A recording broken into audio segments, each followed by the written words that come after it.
Yeah, with that, hi everybody. Thank you so much for coming. I feel extremely honored to have so many of you joining me for this. If you haven't already seen, there is a little Google Slides thing to go along with this, just because I'm obsessive. So if you'd like to follow along, I recommend it because there's a lot of visuals and it might be a little complex. But if you are familiar with the Decans, by all means, you should be able to just follow along auditorily. So with that, this is enhancing your understanding of the zodiac using the decans. There's a couple disclaimers first and foremost. We are all students of astrology. I don't care how long you've been practicing, how long you've been doing this.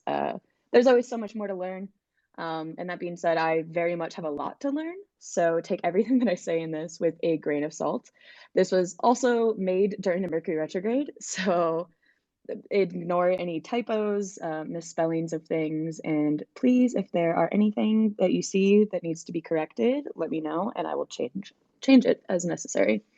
I tweeted before talking about my post that there's a couple prerequisites. It's just kind of understanding planetary significance, like the sun is our vitality, our ego, our moon is our emotions, our body, things like that. Even though they are prerequisites, I will run through them and ultimately just have an open mind. So what I focus or what I want to focus on dealing with in this talk is breaking down the zodiac because there's so many stereotypes out there for each of the signs, and there's so many, I guess, ways of people niche explaining things. But Aries is Aries, yes, but that's just like saying a tree is a tree, but an elm tree is so vastly different than an oak tree. So the first part of Aries is so drastically different than the third decan of Aries. And I feel like having that more nuanced understanding of the zodiac will make understanding astrology a lot more detail oriented, which, as a Virgo, sun, moon, or sorry, sun, Mercury, and North Node. Um, Kind of have to focus on those details. So if you are unfamiliar with how the solar system is set up, I recommend just finding your local elementary school. That was a joke. Anyway, we're focusing on the main visible planets from Saturn, Jupiter, Mars, Venus, Earth, and Mercury, and of course the sun and the moon. So we won't be focusing on the outer planets so much, but if you want to use outer planet rulerships, by all means, go straight ahead. There's no gatekeeping in astrology, and if you want to go by modern rulers, you're more than welcome to. But for the purpose of this, I am a traditional astrologer, so I will be focusing on the 7 visible planets. So a quick planetary run through. Aristotle has these really fun keywords. He likes to describe things as either cold, dry, hot, or wet. Cold things are slow moving, hot things are, fast moving. Dry things separate things. Like if you think of dry mud, it's got cracks in it. And, dry earth is just separating almost in a sense like that. And then wet things cohere. Think of how water sticks to itself. It adheres and coheres things together, it unifies. So, just off of those 4 basic elements, Saturn by nature is cold and dry. I threw up some keywords in the slide that you guys can read for yourself if you're unfamiliar with like basic planetary significations. And then Jupiter is hot and wet, so it is fast moving cohesion. Cohesion. There we go. Mars is hot and dry, similar to the sun, so they both actively separate things. I find that with Mars, it's more active separation of you and others. Um, and then with the sun, it's more active separation of self and thoughts.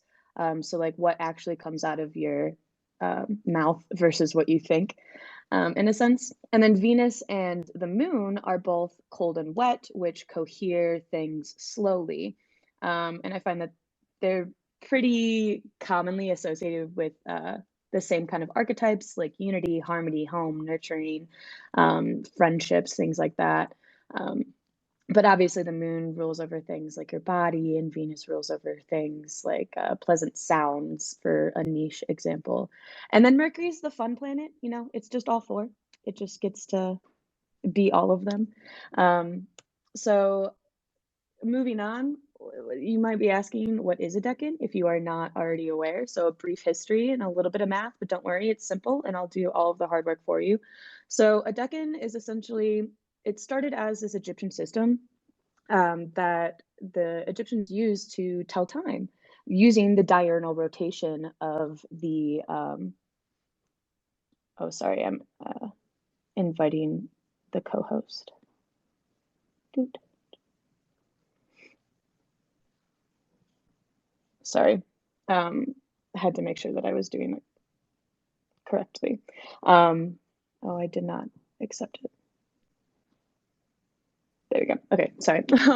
So a decan is this, so the Egyptians used essentially fixed stars to tell time back in the day. So the diurnal rotation of the Earth on its axis are, understanding of day and night. So with that, there's 360 degrees in a circle.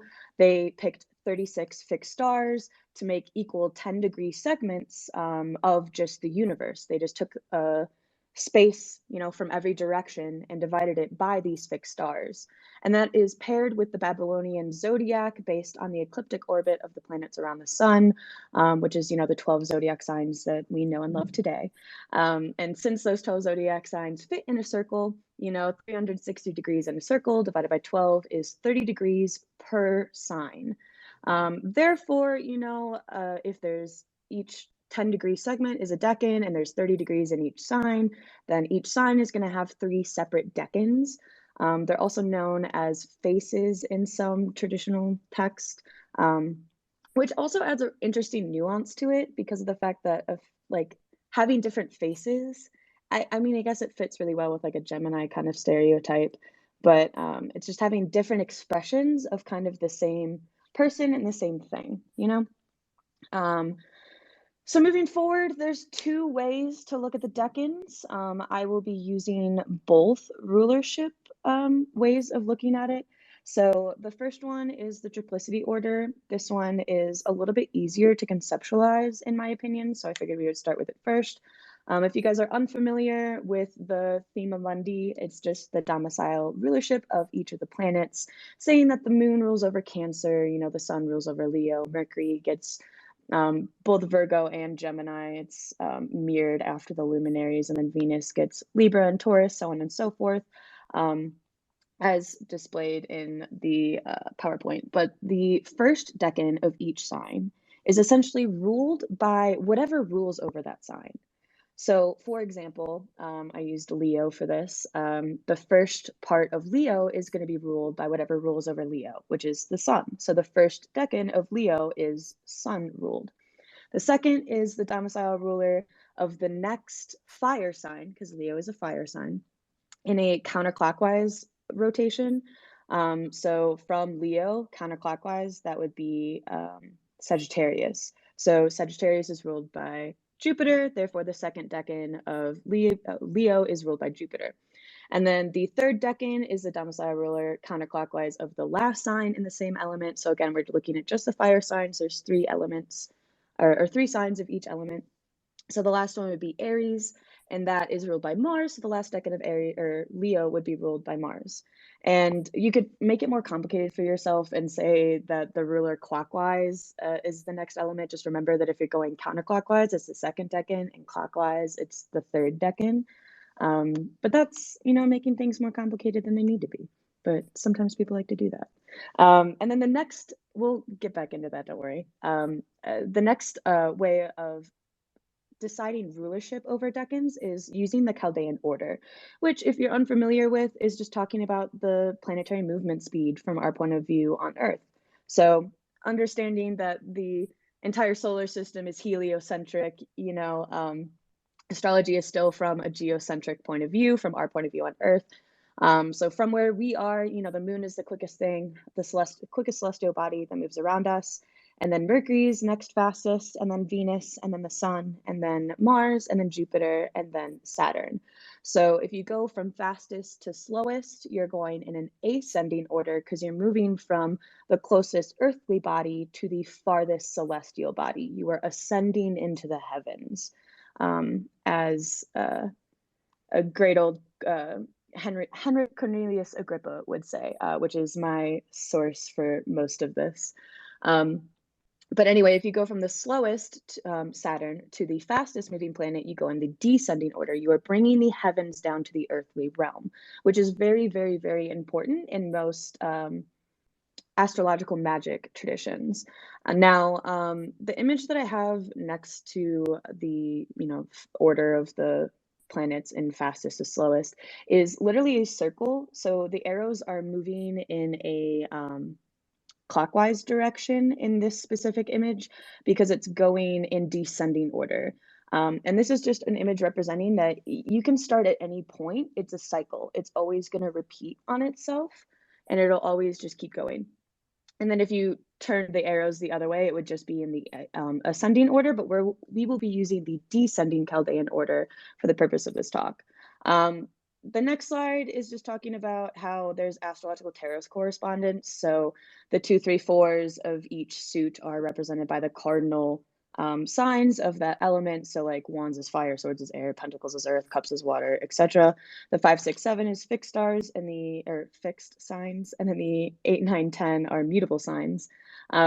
We're just going to be using the titles when describing the decans. So all that information is a whole nother lecture in on itself that I do not have time to go into. So the preceding image after that is an image that I made, and I didn't realize that it was made with like a clip image, like a one with like those cameras and the lines in the back. So I apologize, but after I made it, I wasn't going to remake it because it took forever. Because putting all of these individual planets in there was kind of a nuisance. But this is essentially the descending Chaldean order on the innermost part of the wheel, and then the triplicity rulership on the outermost wheel. And there's better images of this. Another presenter, actually, Astro by Max, has posted a much articulated, or much better articulated image of this exact thing. I wanted to be special and make my own, and I didn't hit as hard, but it's fine. And you'll notice that like the innermost wheel is that descending Chaldean order, and it'll repeat. So where that arrow is, it's pointed at Mercury, and it goes Mercury, Moon, Saturn, Jupiter, Mars, Sun, Venus, and then it's back Mercury, Moon, Saturn, Jupiter, Mars, Sun, Venus, so on and so forth, and it'll just keep repeating. So you can go back to that if needed. Is there any questions, comments, concerns, death threats about anything so far? These are all kind of like the preliminaries before we jump into anything. I always get laughs at that death threat part. No? Okay, I think I'm gonna move on then. Okay, so we're just gonna jump into example charts. So the first zodiac sign that we're going to be dissecting a little bit is going to be Aquarius. So the example that I have here, this individual has their Mars at 2 degrees 59 minutes of Aquarius in that first decan that is ruled by both Venus and Saturn. The second decan is ruled by Mercury, double ruled by Mercury, because sometimes the order will pair up, which makes that decan especially prone to whatever the planet it rules over, which I'll get into. But that's where this individual's Sun and Venus are at 11 degrees 53 seconds and 15 degrees 28 seconds. And then the third decan is the Moon and Venus ruled part, which is 29 degrees 24 minutes Mercury at that location. So this individual obviously has a lot of Aquarius placements. If you know who this chart that first decan, just looking at that Venus-Saturn rulership, how you can interpret that Mars a little bit better is by looking at that Mars as needing to talk to and communicate with Venus and Saturn in order to make the most out of where it is in the zodiac. Because Mars doesn't have any essential dignity in Aquarius, it's not really happy, it's not really upset, it would probably much rather be in Capricorn, especially because this individual's Mars is so close into Aquarius. That it would much rather be in exaltation. But the way that you can find heavier nuance to how this planet is really participating in the chart is by looking at that chart's Venus and Saturn placements, which for this individual, the Venus is also in Aquarius, but that Saturn is in Pisces. Now, Saturn also obviously rules over all of Aquarius, so hierarchy-wise of importance, you should always look at the domicile ruler of the sign. Um, but this is just to add extra little bit of nuance. You know, Mars is trying to like communicate with Saturn, but it can't because it's an inversion to Saturn. They're in signs right next to each other. They're not able to aspect by perfect Ptolemaic aspect, or they're inconjunct, I believe, is the 30-degree aspect. I'm honestly not familiar with things that aren't perfect Ptolemaic aspects. It just makes more sense in my head. But anyway, Mars is not able to talk to Saturn. They're not able to view each other, to discuss each other. So Mars is kind of in the shitter in this chart. And that first decan of Aquarius is all about actively choosing to separate yourself from your environment, to literally leave the environment that you're in order to actively explore the unknown. But choosing to do that yourself, like choosing exileship, it's kind of self-isolation in a sense. Which, I mean, this is also a night chart, so Mars is a little bit mitigated in this chart. So there's other things that you can obviously take into consideration, but that's just how you add more nuance to it. And then this individual's Sun and Mercury, Sun and Venus are both in the double mercurial ruled part of this sign, Aquarius, which is all about actively exploring the unknown. Like you've exiled yourself, now you just got to figure out what the hell you're doing. And this individual is very, very, very good at being weird and overdramatic and loving expressing themselves in this like outrageous Aquarius way, like completely out of the norm. Like you wouldn't expect it from that person. I've actually been following this individual's life since they became famous, and with a high degree of certainty, I can say nobody saw some of, well, the photo of this chart on the next slide, you'll see that it is actually Harry Styles, and he is eating a banana in this avant-garde blue, ruffly feathered, well, I don't know how to explain fashion shirt though, in this blazer. Like he is just, I don't know, you see him on 2012 X Factor and you're not going to expect him to turn out like this, I guess. That's because his vitality loves to be outside of the norm, loves to live outside of everything. And then the last decan is Moon Venus. So those two planets go really well together. The moon is in Libra, which is able to like trine Venus and that Mercury actually, if you're going by sign. So there's actually a very prominent Mercury placement. You know, Mercury is very well helped out by the two things that kind of sub rule, if you would like to denounce that part of Aquarius, even though Mercury itself is not really able to aspect that Saturn as they're in different signs. Well, unless you go by orb, and then you're like, oh, what is it? What is a sign boundary really? You know, but that's obviously up to personal interpretation. I would still see them as in aversion to each other because they're in different signs. But they are like close enough to each other that they would be like those glass panels in like showers that are really hard to see through. They can like kind of make out the figure of each other, but like not quite. So Mercury has to lean on Venus and the moon a little bit more to understand it. And I mean, Harry doesn't really have a lot of controversies besides dating older women, that I know of at least. So let's move on to Capricorn, the next chart. The first decan is the Two of Pentacles. This is the Lord of Change. This is all about understanding your environment, understanding where you work and where you thrive.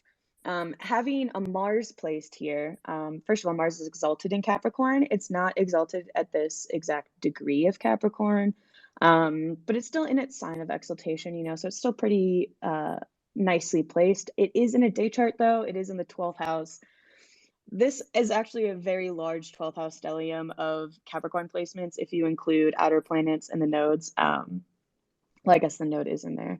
But this individual is so good at understanding the particular niche of entertainment business that they got involved in. They were immensely good at making very strong connections with people that were very important, not just people that were powerful or popular, I guess, in the scene that they went into.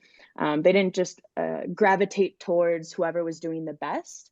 they gravitated towards who had the longest history doing the most intense things. Now the first decan is Jupiter Saturn ruled, and they're, the outer planets that are um, still visible from us, well, the outer edge of the visible planets, but they're outside of that asteroid belt. There's a huge asteroid belt between Mars and Jupiter. Mars and Jupiter are extremely far apart in our solar system. But Jupiter and Saturn are pretty close to each other relatively in our solar system. So they go very well together, their energies, in my opinion. But that first decan, it's not so much the best place for Mars, being a personal planet, but to understand how that Mars affects this individual more, you look to the Jupiter that is retrograde and in its detriment in Virgo. And then you also look to Saturn in the first house that is not able to aspect that sign, Capricorn, because it's in inversion to Capricorn as it's in the sign next to it, Aquarius. Saturn rising in this individual, I feel like really ended up being their downfall, but we'll get into that. The second part of Capricorn, that middle 10-degree section, is Venus-Mars ruled, which are natural opposites in our zodiac. They oppose each other in almost every sense of the way. Mars separates things, Venus unifies them. But this part of Capricorn is very much structured on inspiring people to do really disgusting work. It's that Venus Mars thing, it's harmonizing people to do something that they probably don't want to do.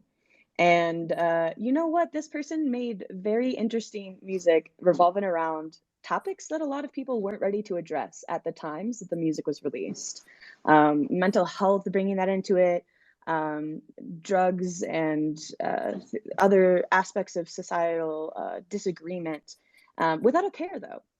They did it so flawlessly and so elegantly because their Mercury is placed there. They are really good at structuring a way in which to get everybody to see the kind of ugly picture of how things work, but from a unified mindset. Now, the last decan of Capricorn is Sun Mercury ruled. So this is where this individual sun is. So you would say that the sun has face, even though the sun really does not like the Saturnian ruled signs, Capricorn and Aquarius, because it opposes the two luminary signs, Leo and Cancer. That sun is still able to have some sort of dignity. It's grasping onto it by having a small rulership via the decans. Now, this is the Lord of earthly power. I always relate to it as like the wow, I can't speak. I'm sorry. The Uncle Ben decan of Capricorn, which is just with great power comes great responsibility. And for this individual, that was literally soul crushing. All of the power of being on top ended up being their downfall. And this is the chart of one and only Malcolm McCormick, aka Mac Miller. And he had a very difficult life with a lot of drug addiction, a lot of 12th house topics going on there. But he made a really strong community. I don't think I've ever had any musical artist that I've ever followed. Their fans started a riot over a park being demolished, like a childhood park. So I think he was really able to inspire a lot of people to do really to inspire people through his music to connect on harder topics on like a more deeper level. So next up, we have the decans of Sagittarius. So the first decan is Mercury, Jupiter ruled, and these are natural opposites in the zodiac as well. Mercury likes to put labels on everything, and Jupiter is like, no, I want to expand everything without words. Let's listen to instrumental music. Who needs lyrics? And Mercury is like, oh my God, no, let's just recite poetry and not have music at all. It's just spoken word. So they are natural opposites, and that relates to that part of Sagittarius as being kind of flighty almost in a sense. It's the Lord of Swiftness in tarot. It is very much a quick-paced mindset of go, go, go, go, go. I need to just keep searching for what I need to. I just need to escape. I need to find something better. And it's just this energy of not being ever really content with the smaller details that create the bigger picture. This individual's Venus is placed at this part of Sagittarius, and we can look to the fact that it is able to conjunct Mercury, so they're able to communicate pretty well. It's in a Jupiterian ruled sign. It actually has mutual reception with Jupiter, as Jupiter is in the Venusian ruled sign of Libra. It's also conjunct Saturn exactly, which is kind of frightening. I didn't actually know this chart of this person before doing this presentation, so I was kind of shocked and kind of actually really want to study this person's chart a little bit more, well, their life a little bit more. But that Venus, is pretty well situated in Sagittarius. It's, again, aspecting the ruler of its sign by sextile. It is, conjunct the ruler of that decan, as well as, well, the ruler of that sign, as well as both co-rulers in the decan, if you want to explain it that way. So next, the second decan is the Lord of Strength. So this is Moon Mars ruled. This person's technical midheaven and Mercury are placed, but I just wanted to focus on like actual placements. So this Mercury, is not really happy in Sagittarius. It's a little depressed, if anything. And so it's looking to the moon and Mars for support. It's like, please help me. Oh my God, I need help. And Mars is chilling out in Capricorn, but it's in aversion to Mercury. It's doing its thing, being its warlord supreme over in Capricorn, and it does not want to give Mercury any help. So Mercury's searching for the moon, and it's able to just not itself in the ways that it needs to. It is able to aspect the ruler of Sagittarius via sextile, so obviously, it's not completely out of luck, but it is also in aversion to the moon in Taurus because it's right next to Gemini, which is a sign that Sagittarius opposes. Of Capricorn or of Sagittarius is Sun Saturn ruled, and there's a couple decans in this presentation that we'll go over that are Sun Saturn ruled, and I feel like the underlying lesson with all Sun Saturn decans is understanding the responsibility of putting yourself first. And I feel like that's a really tough life lesson for a lot of people to understand. But this individual has their sun there. Their sun has face in this part of Sagittarius, and they are so good at understanding, fighting for being themselves and being who they are. This individual was a pop singer, well, Disney star turned pop singer that sold sex, essentially, but in a way that wasn't terribly disregarded by people. Because a lot of times when, child stars end up doing that in their lives, they're pretty hated on, being like, oh my God, they're so young. Why are they doing this?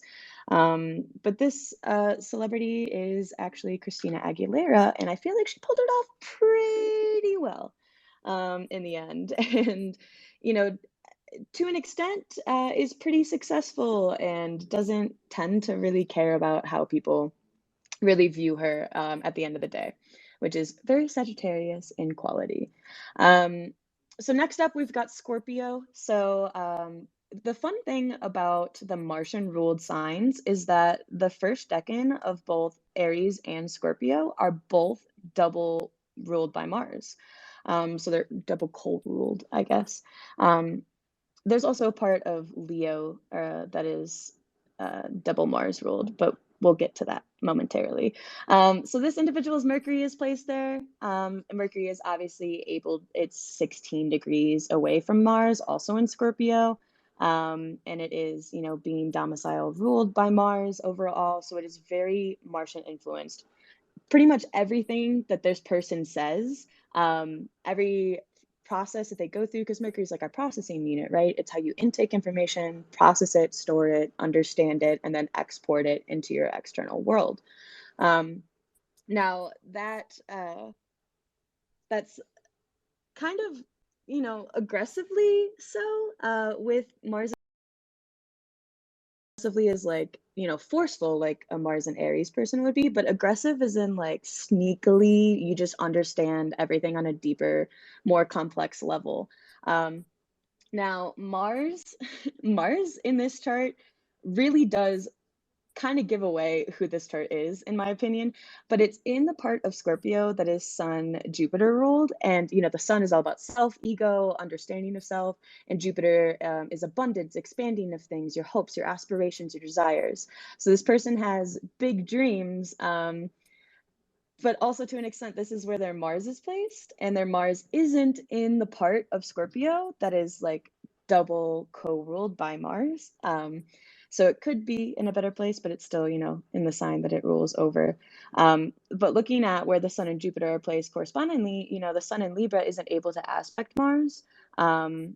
And Jupiter is squaring Mars in Leo as they're both in fixed signs. So it's getting kind of a little bit of backlash. It's like trying to do its own thing in its own sign, but then it's got two really obnoxious parents trying to like contact him and like disrupt everything that it's trying to do, I guess. And that's how you could quite literally understand this individual's Mars on a more deeper, complex level, is just by looking to the ruler of the co-rulers in the chart and how it's aspecting it, how it's able to communicate with them, and what's kind of going on with that. And then lastly, this third decan is Venus moon ruled, which is where Venus is. So Venus actually has a little hidey spot in both of the Martian ruled sign. So if you have Venus in either Scorpio or Aries and you're like, oh, I'm screwed, that's in Venus in detriment, I'll never find love, or however you conceptualize that placement. But Venus has this little hidey spot at the last decan of both Scorpio and Aries, where it's able to hide away and just be its truest self. So this last decan, Venus moon ruled, it's a lot about unifying thoughts and ideas on a more deeper, complex level, because again, we're still talking about Scorpio here. And Venus having face in this part, even though it is in its detriment, it's a little bit happier here. And the reason that I said that thing about the Mars for this chart is this person's most famous song literally is just screaming the word "yeah" a bunch of times because it's Usher. And how is that not the most Sun Jupiter like expression of a Mars in domicile that you've ever seen, of just screaming the same word over and over again and having it be a hit that is still played on the radio like 10, 15 years later?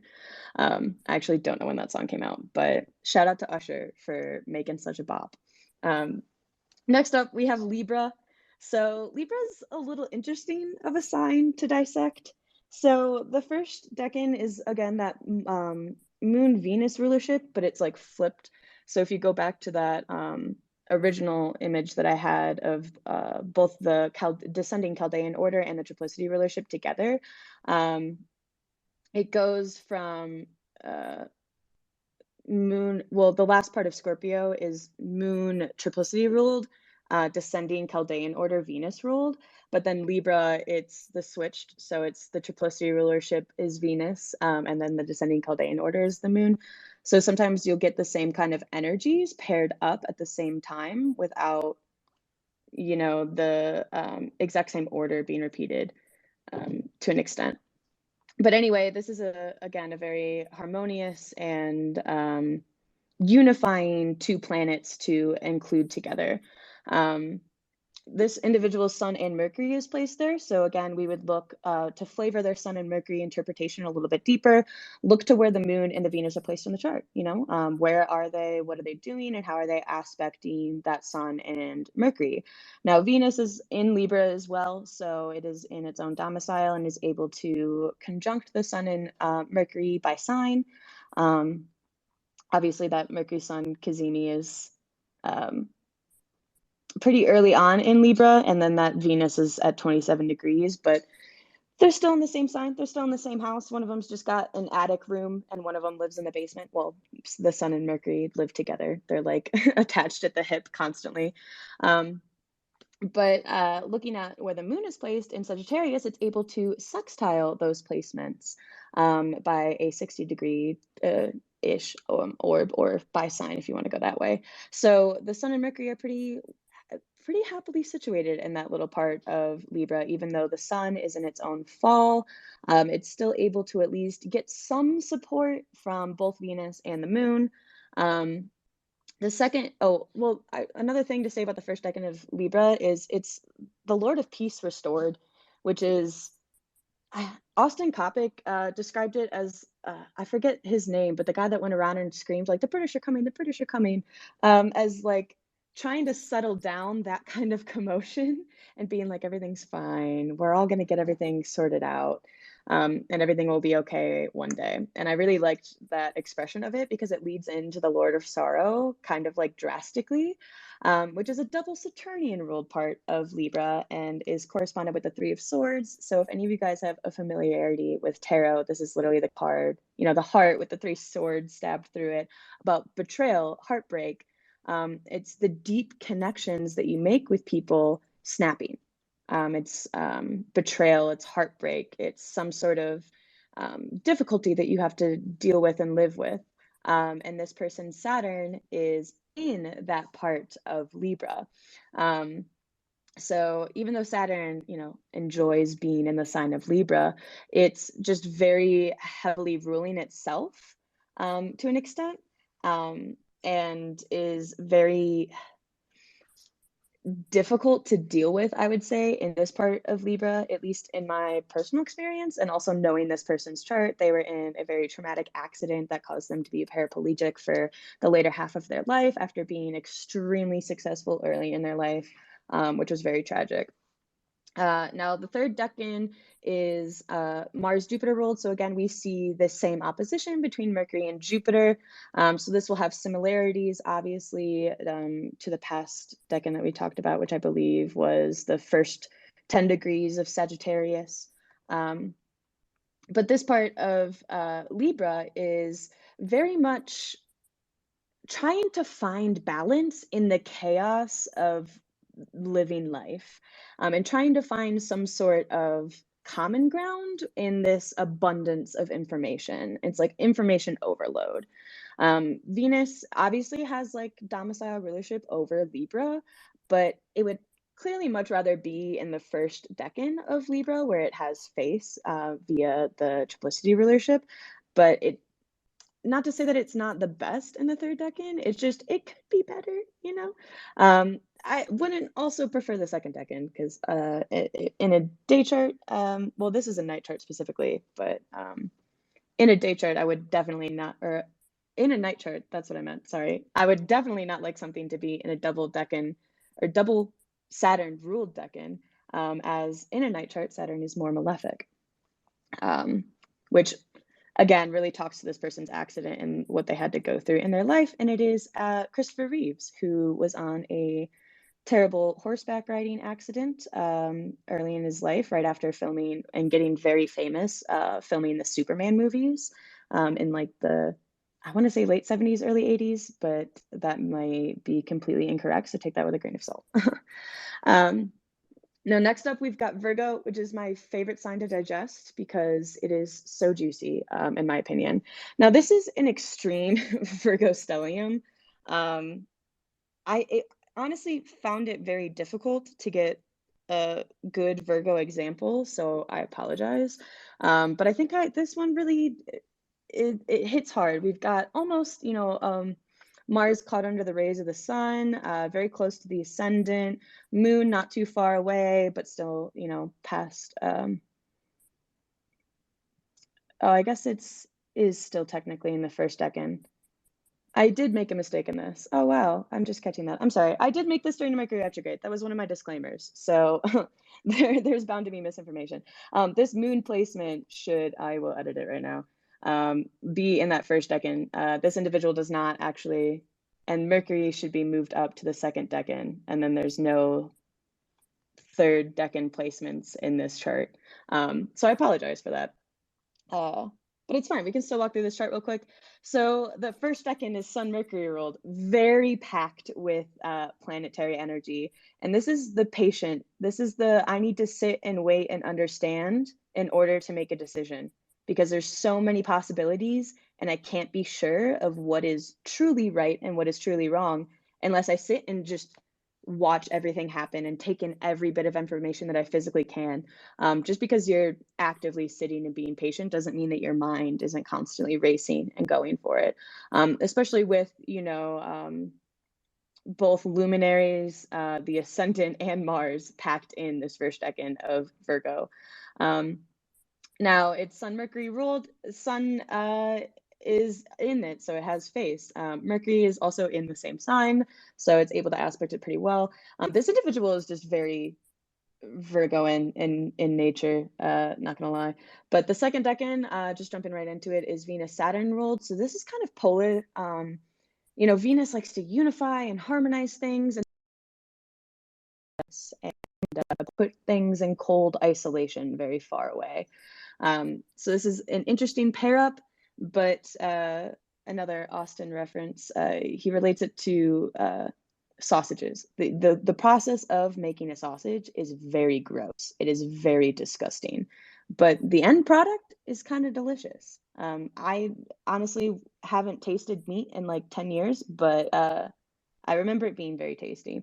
And it's understanding that gross, disgusting process in order to truly appreciate the final product on a much more deeper level.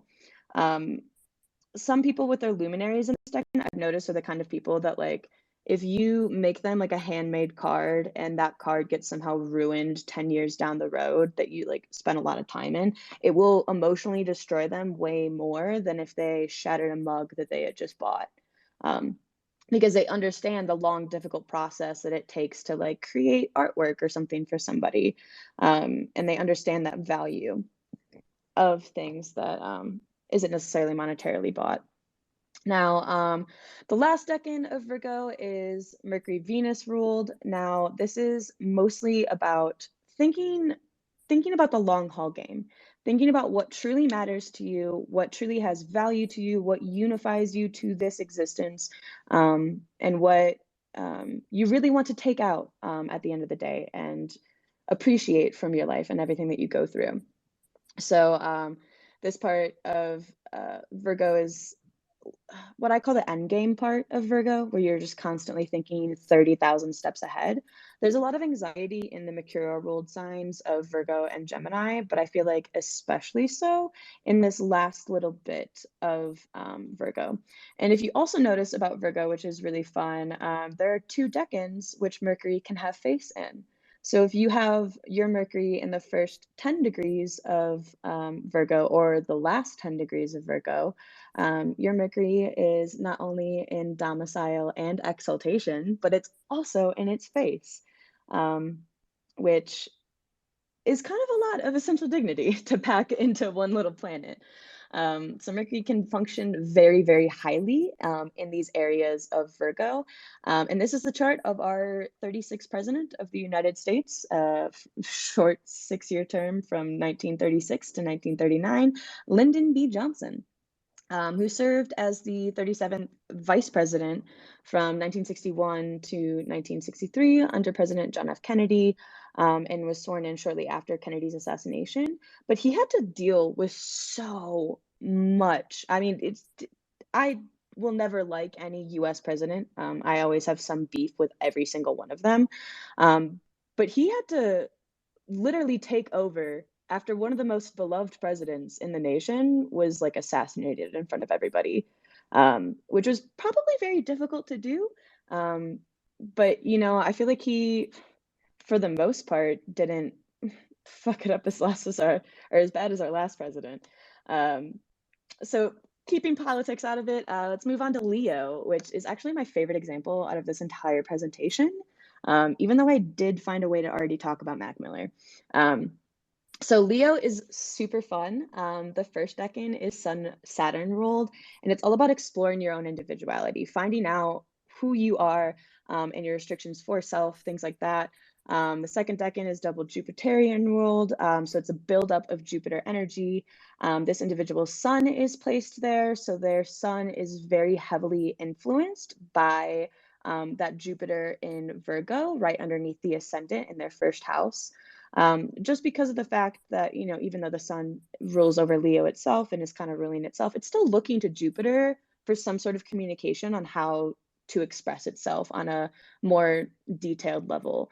And Jupiter's like, I can't really see you, but I'll send you a pigeon in the mail that probably will get lost, just because they're in aversion to each other. And then the last decan is double Martian ruled, which I mentioned earlier when talking about Scorpio. And this is like the least friendly place for Venus to be in Leo. And this is where this individual's Venus is placed, all in the 12th house.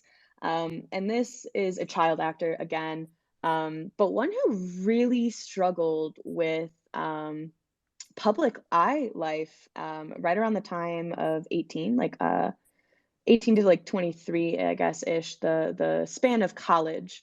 And after this is actually two individuals' charts, which kind of spoils it. But both of these individuals, after they graduated college, because they grew up as childhood stars, went to college, and then graduated after like 4 years of essentially being MIA from the entertainment industry, and then just completely rewired their ways and their understandings of how they express themselves. The middle part of Leo is very much like your stereotypical Leos that are like, oh my God, look at how awesome I am. Look at what I can do. Because it's, it's Jupiter. Jupiter likes to expand things. It likes to be a little boisterous. But this last decan being double Martian ruled, it could be a little aggressive. So I feel like these two individuals would be very aggressive in the ways in which they love.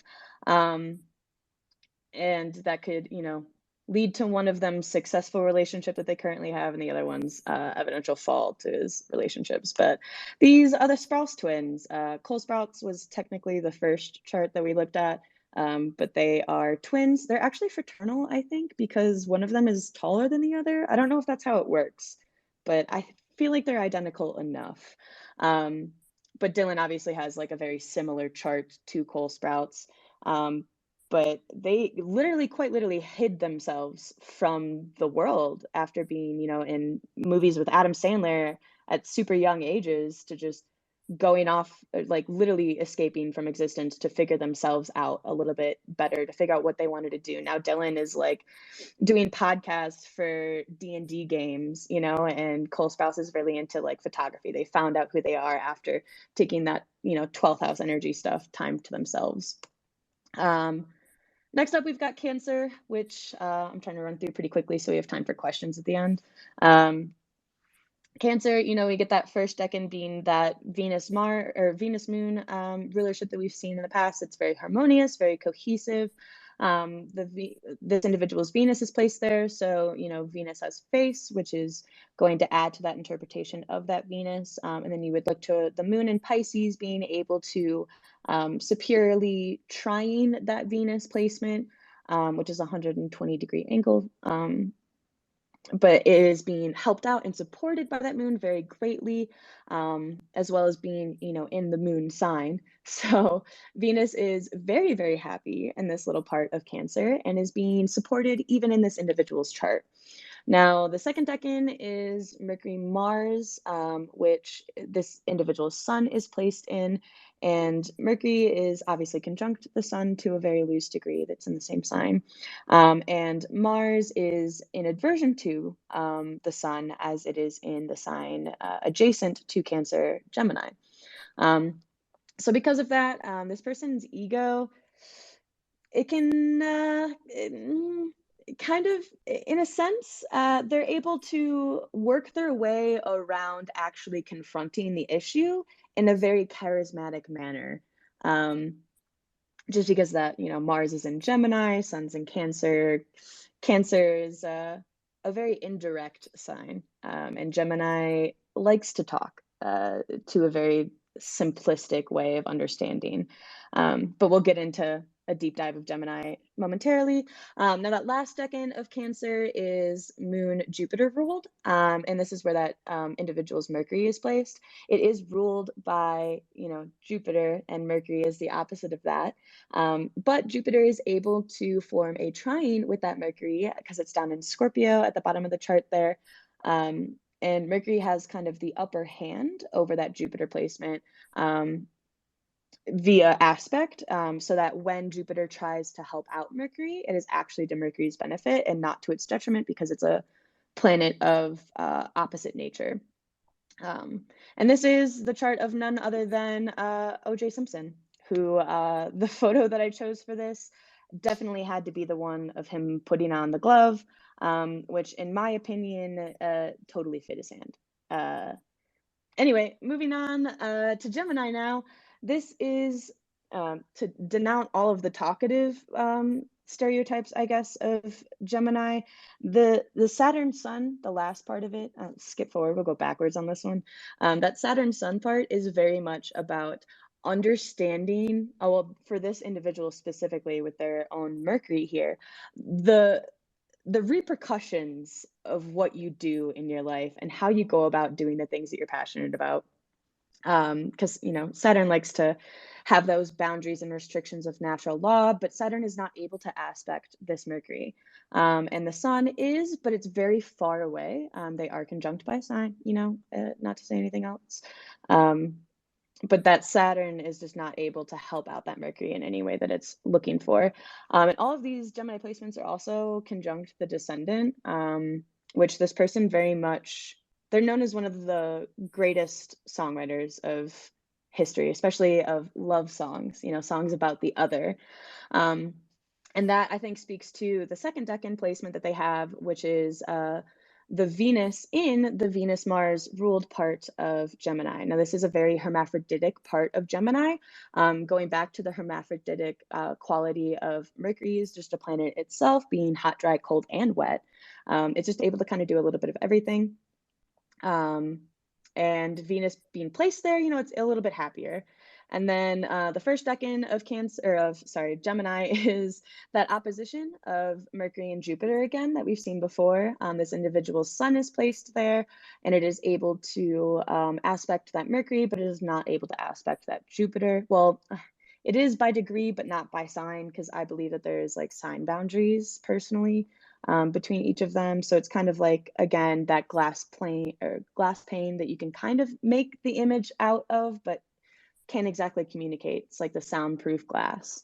And anyway, this is the chart of Bob Dylan, great music artist who very much loved to understand things on a more deeper, complex level. That Jupiter-Mercury rulership really coming out with that sun of being, let's look at things from all points of views, but then also very detailedly describe this very specific niche scenario through this song, which works out beautifully for his chart. I have 3 more charts to get through. I'm going to try to blast through them real quick. I'm going to spoil all of them. The Taurus example is going to be George Lucas. So just to talk a little bit about his life really quickly, his Mercury has face in the first decan, and then it is able to, it's conjunct Venus. So he's able to he's known for, in Star Wars, taking so many shots of everything. He just would constantly be filming pretty much anything that he could get his hands on. Any scene would get rewritten and refilmed and shot in multiple times. Not as excessively as some Virgo directors, but he definitely played the long haul game. He created an entire world, an entire story for this universe, which is, Mercury in its own face in this a very planning, detail-oriented part of Taurus. This first part of Taurus is about understanding what you need to plant in your fields and where to plant it. Sorry, farming analogies. I have a botany degree and was a field crop pathologist. Anyway, the second decan, Moon Mercury, that's going to be actually doing the physical work. Your body, the moon, Mercury, understanding the process of how something is done, physically doing that process now with your body. Then the third decan, Saturn, understanding the mistakes that you made and how to fix it for next time, which is where this individual's sun is placed. And I think the way that George Lucas went about that is he just handed over directorship to somebody else because he didn't want to deal with the backlash, I guess, anymore of Star Wars. The Aries example is Prince Leopold. To break down the decans very simply, that first double Mars ruled part is very similar to the first parts of Scorpio. And this is where a lot of this person's placements are. This is about conquering something for yourself, going out into your world and just absolutely dominating it, quite literally, to the tarot card correspondence, Lord of Domination. But the second part of Aries is about finding your actual sense of self in what you have conquered and what you have established for yourself. Double solar ruled part of Aries. It's also where the sun is exalted, which is very interesting, and where this person's sun is placed. Well, it's Prince Leopold the second. He's the son of Queen Victoria and Prince Albert. He died actually of probably due to chloroform, but blood clots in his system. Because Queen Victoria used chloroform during childbirth, because that was like a really popular practice to like ease your pain. But he ended up dying of terrible blood clots pretty early in his life. But anyway, that third decan is Venus Jupiter ruled, which are the two benefics of the chart. And it's where his Mercury is placed. So he was actually very loved by the people of oh God, I think England. Oh, I don't, yeah, Oxford University. That's England. But anyway, he historically, people were like sad to see that he died because he was doing so well for like civil law activism, and he was like actually pretty intelligent, but he ended up dying pretty young. And then lastly, we've got Kurt Cobain's chart. I couldn't pick another Pisces stellium. How could I pick anybody but Kurt Cobain? That first part of Pisces is Jupiter-Saturn ruled. It's about expanding and exploring the undefined. It is about putting restriction to what is undefined. In a very harmonious way, though, talking about, again, how Jupiter and Saturn work really well as those last visible planets in the sky. And then the second decan is Moon-Jupiter. This is a very quite literally abundant emotional part of Pisces, where the unknown is just expanded and expanded and expanded into never-ending infinity. And then the last part of Pisces, very similar to the first part of Aries, is double Martian ruled, which is about focusing on creating a known reality in the unknown. So making that unknown known in this life, which Kurt Saturn is there, so he experimented with drugs a little bit too much, but to an extent, it could be very better mitigated in other charts that weren't influenced by the people that Kurt was influenced by, because Pisces by nature is very self-sacrificial. And with that Saturn just in that double Mars ruled part of the chart, it's just very disruptive, very separation. Both Mars and Saturn have the quality of dryness in common. So it's a lot of separation through others, a separation from others, because all these Pisces placements are in his seventh house. But again, we would use the kind of system we've been using the entire time. So Kurt's Venus and Saturn are both in that part of Pisces. So we would look to how they're aspecting Mars in the chart, which is a trine. So it's a harmonious aspect, and Mars is in rulership. So there's a lot of potential there for a very harmonious relationship, except I like to explain water trines as frictionlessness that is seen in the internet meme of somebody greasing the kitchen floor and then saying, hey, Ayo, come get your juice. And then they slide and then all over the kitchen floor and they shatter the oven door. That's kind of the frictionlessness that can be had in water sign trines, in my opinion. Which that relationship between the two malefics, with Saturn and Venus both being heavily influenced by that Mars, which is also in a superior position to those planets, just kind of influence him in very negative ways throughout his life. So yeah, okay, tapped out, done. I have literally 1 minute left. I don't know if anybody has questions, comments, concerns.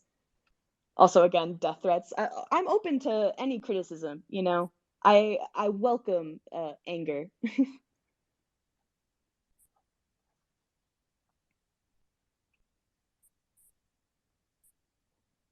There's a little like bubble, like a chat bubble in the bottom right-hand corner if you want to type them out, or if you'd like to speak. And if anybody would like to request a mic in the lower left-hand corner of the screen, you can also tap that, and then I will give the mics. Thank you. If nobody has any questions, comments, or concerns, I thank you all for joining me. Are you accepting tips, Rose? Can people send you if they would like to bless you on this Venus Kazemi, can they do that? Of course, if they want to, I'll never say no to tips. Both my Venmo and my PayPal are just my Twitter handle, AstroRosalie. Actually, that's a lie. My PayPal is my email, so it's astrorosalie.com or at gmail.com. And I think you have the tip setting set up on your Twitter profile, right? So if you go to somebody's Twitter profile, there's a little money symbol, and it pulls up for Rose. It pulls up her Venmo. I genuinely don't remember if I set that up or not. So, oh, thanks for the comments, guys. Yeah, I don't want to hold up anybody's time if they want to go catch the next lecture and everything. I know it was kind of a lot of information to shove at all of you really quickly. So you're free to email me if you have any questions about anything or if you want me to go over something a little bit more in depthly on a one-to-one basis.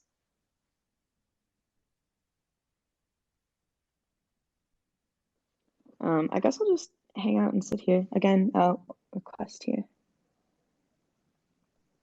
What's up, Astro by Sam? Oh, hi. Thank you so much for the talk. That was so informative. I was wondering if you had any recommendations on like more resources that we can go to learn more about the Decans. Yes, 100%. So first things first, austinkopek.com. He's got an 8-hour, I believe, extensive like deep dive into the Decans, and also harass him on Twitter on the daily to republish his book, The 36 Faces, which is a book literally on the Decans because it's been out of publish for so long. Copies are so hard to get a hand of. But essentially it is a really great source.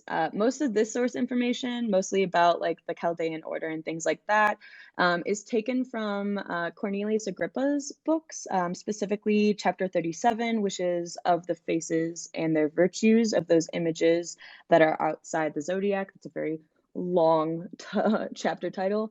But I personally really prefer the Eric Purdue translations, but any translations of the 3 occult philosophy books by Cornelius Agrippa is going to be probably your best bet. Great. Thanks so much. No, of course.